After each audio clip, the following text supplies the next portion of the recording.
over the last few years, I'd say we've really seen some, I think, pretty exciting technologies in how to monitor and track and make decisions on our rangelands. And so I'm going to talk a little bit today about two in particular. One's called GrassCast. It was developed out of the Northern Plains Climate Hub, and some other groups came together and they took a lot of long-term plant production data set where people went out and clipped data every year, linked it to some precipitation, evapotranspiration, as well as satellite images to make some predictions early in the growing season on how much over or under we're going to be in terms of biomass production.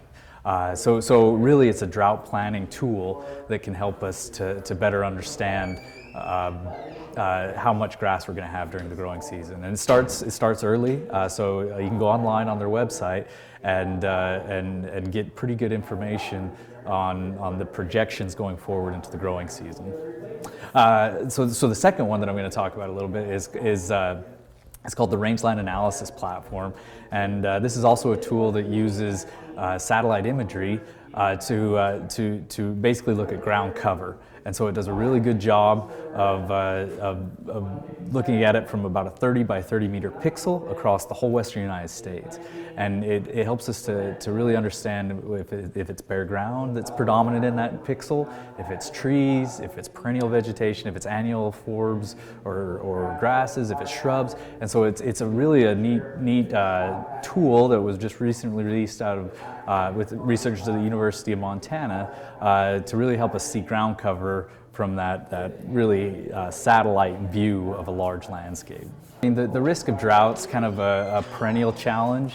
You know, we've over the last, especially here in western or in central Nebraska, I guess I should say, you know, we've seen some pretty severe droughts about once every decade for the last 30 years, and then some minor flash droughts, which we're also seeing can have some pretty significant impacts on biomass production. So for example, 2017, there was a period between the late part of May and the middle of July where we just really didn't see a lot of precipitation. Some of our weather gauges up at near Whitman, Nebraska would say that we only got about a tenth of the precipitation we should get there for that period.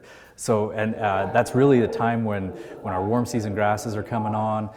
It really seemed to affect their biomass production. And so, yeah, drought's just a huge issue that we see quite a bit. You know, and we talk a lot about grazing management challenges. You know, that we're really looking, and I'm working with Travis Mullenix on some things where we're trying to better understand behaviors of cattle and how those behaviors could affect their grazing and how that grazing could affect the vegetation. These technologies are readily available online.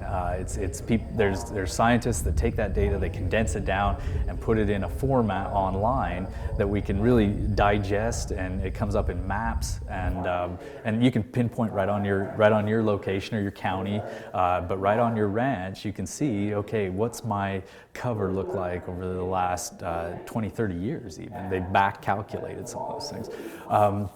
And so yeah, you know, there's the technology's moving forward in a lot of these things. I mean, we're seeing a lot, really some interest research-wise, but also moving commercially to some of the ear tags. You know, it's similar to a Fitbit. We can start running algorithms based on the movement of that ear tag, on how often they're grazing, how often they're going to water, how long they're resting.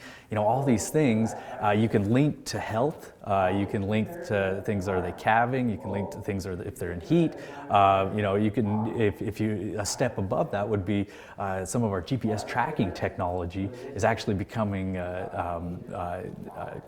inexpensive enough that we can even consider using that on a subset of our animals to really get a good idea of how they're utilizing a pasture, and then that'll help us make some either fencing those pastures, adding additional water, those types of things to get a better use across that pasture.